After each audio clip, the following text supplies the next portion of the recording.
Hi everyone and welcome to this daily tarot reading. This one is for Tuesday the 13th of December 2022. Thanks for joining me.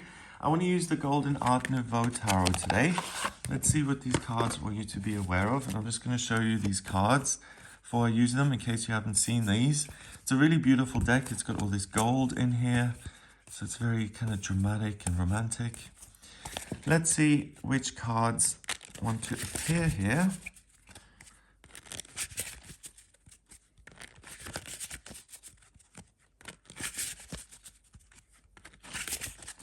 Okay, first card is the Seven of Cups. Then we've got the Eight of Swords. And finally, the Star. Okay, so the Seven of Cups is a card that shows this young man looking into the clouds, and he's got all these cups with different objects in them. So we've got the castle on the hill, so that represents security. All the jewels represent wealth. Then we've got the snake representing wisdom, the wreath here, which is leadership. So he's got lots of different options. What's interesting about the Seven of Cups rather, is that usually the person who's looking at this cloud has been blacked out. So it's kind of like the current identity is being looked beyond, and it's really about daydreaming and saying what could happen in future. So it really lets you think outside of the box, and it's a state of kind of being passive in a physical way because you're not taking a lot of action. You're just kind of playing the mental Rolodex and saying what's important to me right now, what do I want to pursue. So the card is saying that if you don't have a direct goal in mind, or you feel like you're at a loose end, you don't know what the plan is, this card allows you to connect with your higher self, with your intuition, and it presents you with certain options for the future. So if you're looking at what's going to happen in 2023 and you want to make a plan, short-term or long-term, the Seven of Cups really allows you to do that. So this card is saying take a little bit of time for yourself on this day in the morning or whenever you have a chance to just kind of look at what really resonates with you, what your options are, and which ones you want to pursue. And obviously, each one of these requires a bit of work. So to build the castle on this mountain, that's going to take a little bit of while to do. So I feel with this card, it's important to edit and to focus on the one or two things that are most important and to let that give you a new sense of direction.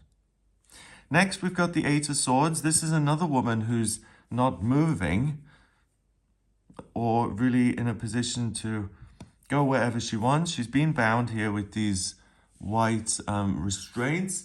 White represents spirituality, it represents purity, and the red is about the root chakra. It's about your connection to planet Earth. It's about passion, drive, desire, and it's the connection with the physical world. So it can often indicate work and career and finance.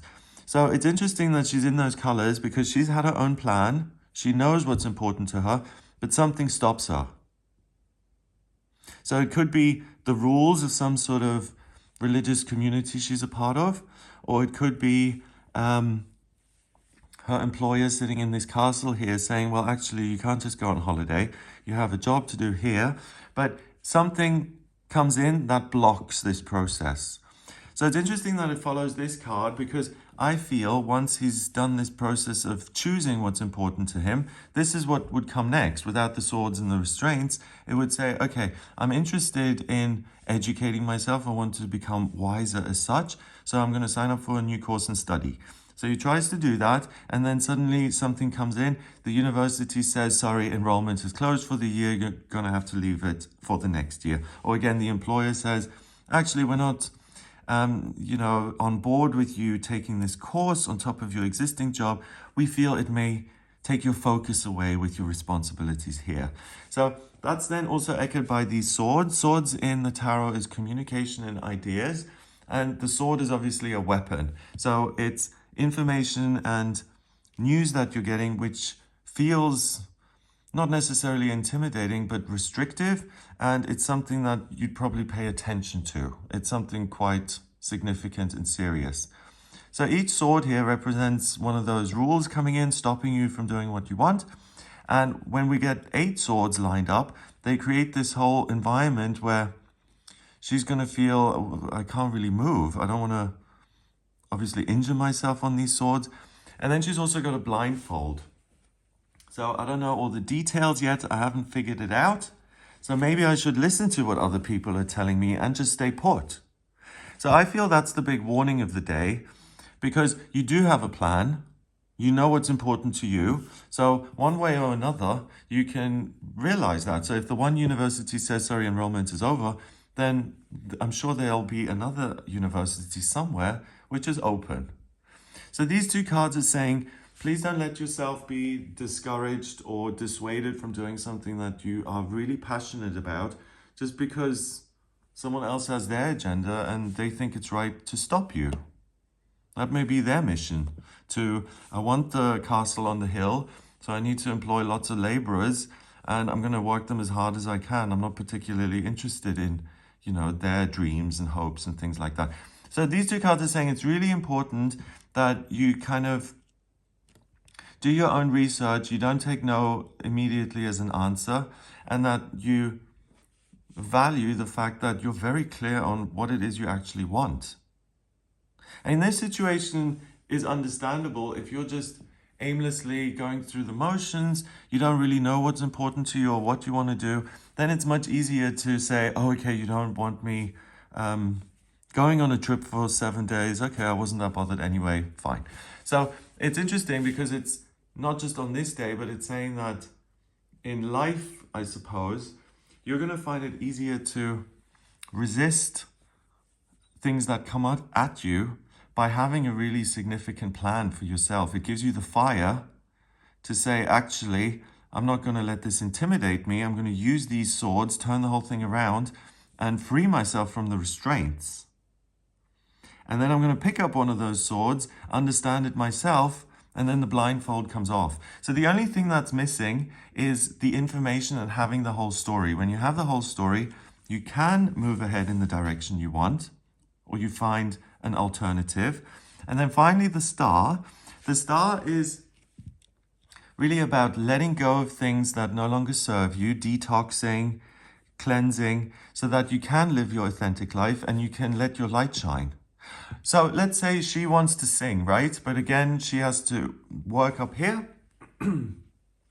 It's only when she says, do you know what? I don't need this job. I don't need you telling me when I arrive and when I go home and you not giving me any spare time to pursue my hobbies. I'm going to end this job and I'm going to go sing. And these 2 cards are saying the real value isn't being used here by other people, or they don't understand it. So no one else can prove that point. So no one up here knows that she's a singer until she actually makes herself independent and says, actually, I'm going to find somewhere where I can be on stage and use my talent. So that's what the cards are really encouraging you to do. Don't take no for an answer. You've got a desire that is valuable and that is going to be valuable in the real world. So it's not just some notion that's impractical. This is something that is important to pursue if you want to feel this sense of freedom and authenticity. And if you're getting a no, or someone kind of wagging their finger at you and saying, don't you think you should be doing this instead? That's the big warning of the day. Number-wise, we've got 17 and 8 is 25, and 7 is 32. Let me just count it this way. 8 and 7 is 15, 32. Okay. 3 and 2 is 5, and 5 is freedom in numerology. So you have the opportunity to free yourself by pursuing one of your desires and not by being good and trying to keep the peace and keeping everyone else happy. That's not going to serve you on this day. It's really important that you make yourself happy. So I hope you have a fantastic day here. If you'd like a personal reading with me, please get in touch via my website. It's gregoryscott.com. On the front page, click on book your reading to order your reading with me. And if you like this video, then give it a thumbs up, please hit subscribe and share the video online. Have a great Tuesday, and I'll speak to you tomorrow.